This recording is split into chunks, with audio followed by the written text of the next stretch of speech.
तीन तरह का जल शिव को समर्पित होता है और वो तीनों तरह के जल का अलग अलग भाव है महाराज।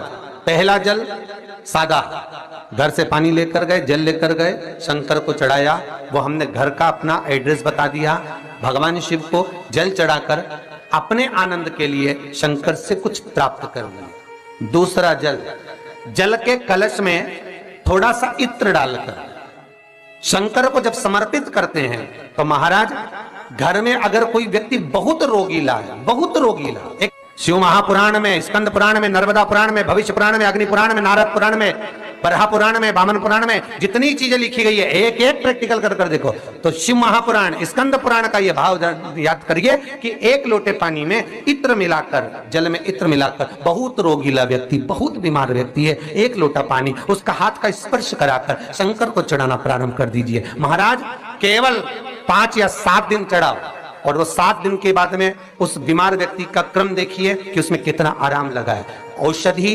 दवाई काम करना प्रारंभ करी कि ना करी। केवल इत्र समर्पित, इत्र का जल। तो पहला जल सादा, दूसरा जल है इत्र का, और महाराज तीसरा जल जो शिव महापुराण के अंतर्गत कहा गया है बेलपत्र का जल।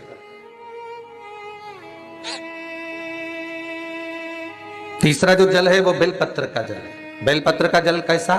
तो महाराज शिव महापुराण की कथा कहती है कि जल के पात्र में एक बेलपत्र अंदर डालकर उस जल के पात्र को ले जाकर शिव को समर्पित करना, अर्थात अपनी मन की कामना भगवान शंकर से कह देना, केवल बेलपत्र के माध्यम, बोलना नहीं है हमको, कुछ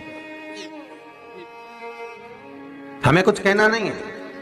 3 तरह का जल का जो व्याख्यान वर्णन किया गया, एक सादा जल जो भगवान को कहा, आपने अपना एड्रेस बता दिया, आपने अपने मन का भाव बता दिया। इत्र का जो जल चढ़ाया गया वो केवल रोग मुक्ति के लिए चढ़ाया गया। और तीसरा बेलपत्र, अगर उस जल में एक बेलपत्र भी पड़ी हुई है और वो बेलपत्र पड़ा हुआ जल आप जिस भाव से चढ़ा रहे हो, जिस कामना से चढ़ा रहे हो, शंकर वो कामना आपकी पूर्ण कर। इस वीडियो को लाइक करें, हमारे